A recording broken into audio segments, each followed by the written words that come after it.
Honourable Member Dr. Peter Sharples. Tēnā koe. Kei te kai hautu. He kohu. Tau ana. Tau tāpapa ana ki runga ki a maunga pohatu. Hine pūkohurangi e ko Tuhoe pōtiki. Nau mai, haere mai, nau mai. Kei te kai hautu.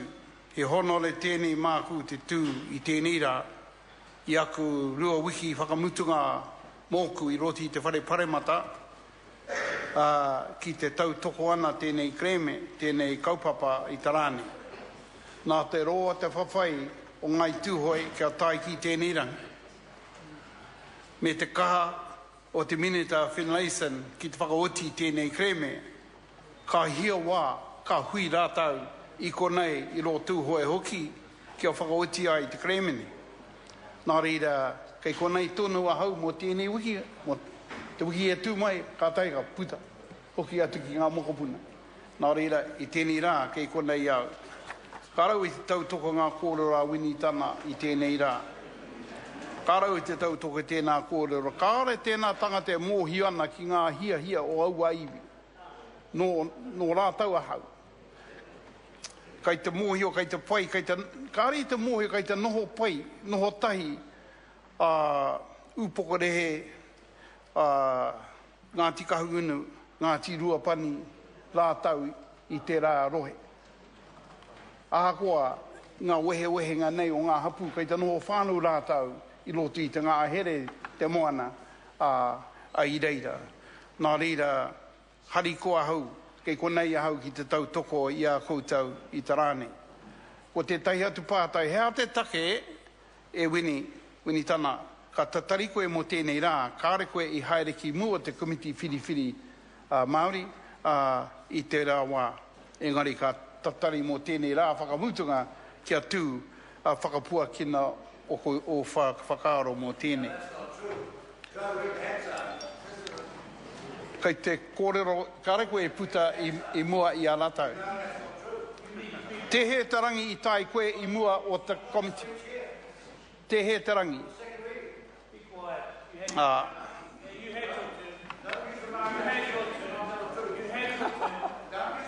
You see, Winston. Order. Honourable members, it's not permitted for members who do not have the floor to interject on each other. If you want to interject on Dr. Sharples, that's different. He has the floor. But to interject on each other is not permitted. Dr. Sharples. Thank you, Mr. Speaker. I do not like being accused of using the Maori language because he doesn't understand it. That's not the case at all. Hoki ki te kura. I am deeply honoured to welcome to this House the sons and daughters of Maunga Pohatu, the children of Hine Pūkohurangi and the descendants of Tuhoe Pōti. I'm honoured because this landmark legislation concludes its passage in the final weeks of my office as Minister of Māori Affairs. What a privilege to be part of such a historic process. For the past, and I want to say this part for the House, because I want it recorded in Hansard in the volumes of this establishment. For the past 26 years, since lodging the first of a long series of treaty claims, Tuhoe have resolutely retraced their steps back to a time 118 years ago.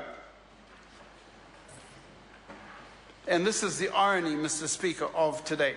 Back then, Tuhoe had within its grasp what no other iwi had been able to attain under colonial rule: recognition of its right to govern itself and to forge its own destiny. The Urewera District Native Reserve Act 1896 was the culmination of more than 20 years of negotiations between the Crown and Te Whitu Te Kau. It enshrined Tuhoe traditional land as a 2,650 square kilometre reserve, within which titles would be determined by a Tuhoe-controlled commission. More importantly, the Act allowed for the internal self-government based on Tuhoe customs and protocol. The Urewera Reserve was the only autonomous tribal district ever provided for in New Zealand law. But it was too good to last. In utter disregard for its own policies, the government began buying up the very land it was supposed to be protecting. The bold new act was sidelined, undermined, and eventually repealed. Today, a new dawn has come. It has taken until now to reach the point Tuhoe were at in 1896. Raupatu robbed Tuhoe twice over and made them landlocked and impoverished. I'm reading this stuff, I want it recorded. Confiscation of the tribe's best land was, in the view of many, a form of looting intended to take the wealth and break the autonomy of Tuhoe. Even when the mistake was realized that the wrong tribe had been punished for rebellion, the land was never returned, only to result in what some describe as compounding the evil. Historical accounts describe the famines that killed nearly a quarter of the population of Te Urewera in the late 1890s.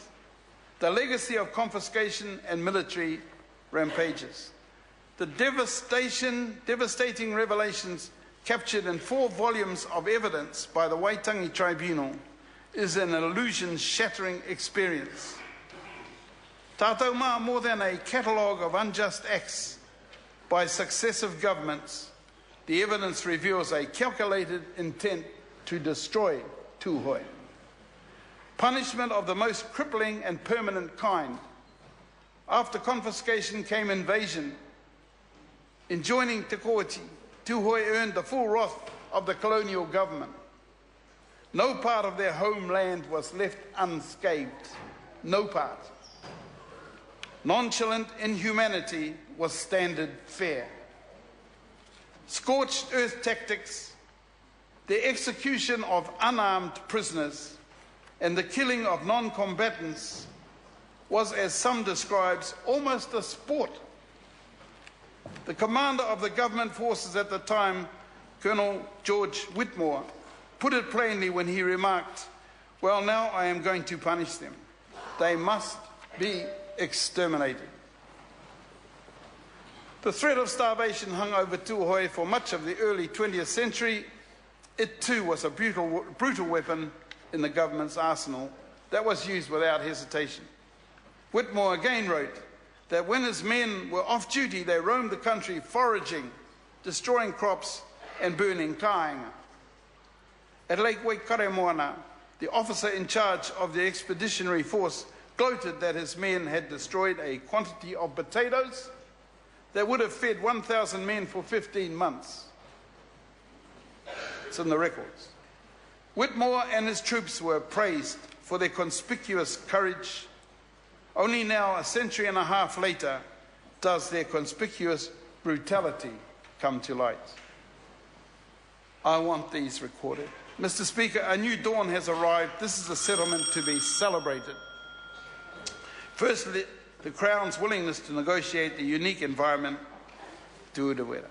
Secondly, for the Crown's readiness to address the formerly political unpalatable concept of mana motuhake. No other iwi has made mana motuhake a non-negotiable component of its treaty claim. This settlement is an acknowledgement that Te Urewera has its own identity and its own integrity and cannot be anyone's possession.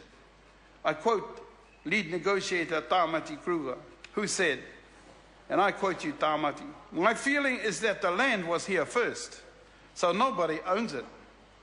If anything, it owns you. The water owns the water, the land owns the land, so our proposition to the government has been, let us agree that Te Urewera owns itself." And this is how the Crown settlement with Tuhoe has turned out. Te Urewera National Park status is to be revoked and the land vested as an independent legal entity under its own Act of Parliament. The settlement is a profound alternative to the human presumption of sovereignty over the natural world. It restores to Tuhoe their role as kaitiaki. It embodies their hopes of self-determination, Tuhoe autonomy for the 21st century. Tuhoe services for Tuhoe benefit on Tuhoe terms. Tuhoe living by Tuhoe traditions and Tuhoe aspirations. Mr. Speaker, Tuhoe has always approached resolution with the Crown, a principled and determined manner. Through this settlement, the Crown has been given a second chance to work with Tuhoe in an honourable way. I'd like to acknowledge Mr. Finlayson, Minister Finlayson, tōna kaha ki te whai I tēnei kaupapa ahakoa te roa te whawhai. E tāmati ki tō tīma tēnei au mihi atu ki a koe. Ia marama ka puta mai koe ki te kōrero ki a mātou, ki konei mātou. Tuhoe, kei te tau toko au I a koutou. Engari, tai ki matatini a tērā tau, ka arau te tau toko I a. Hei anō, he mihi tēnā koutou, kei raro. Mr. Speaker. Point of order, the Right Honourable Winston Mr. Speaker, I seek leave to table two documents in rebuttal of the claim that New Zealand First has never mentioned this matter before. One is a letter dated 31 May 2013, which was written to the Minister in charge of this bill, about the boundaries that were being encompassed. And the other one, of course, is the Hansard of 7th of May, the second reading. That rebuts that nonsense. Thank you. Well, the House is the master of its own destiny. So you can't, the member's right. The member can seek leave for the first document. Is there any objection to that course of action? There is. Just before I call the next member, I wish to advise the House that this is a split call. I recognise the Honourable Member Kelvin Davis. Tēnā koe,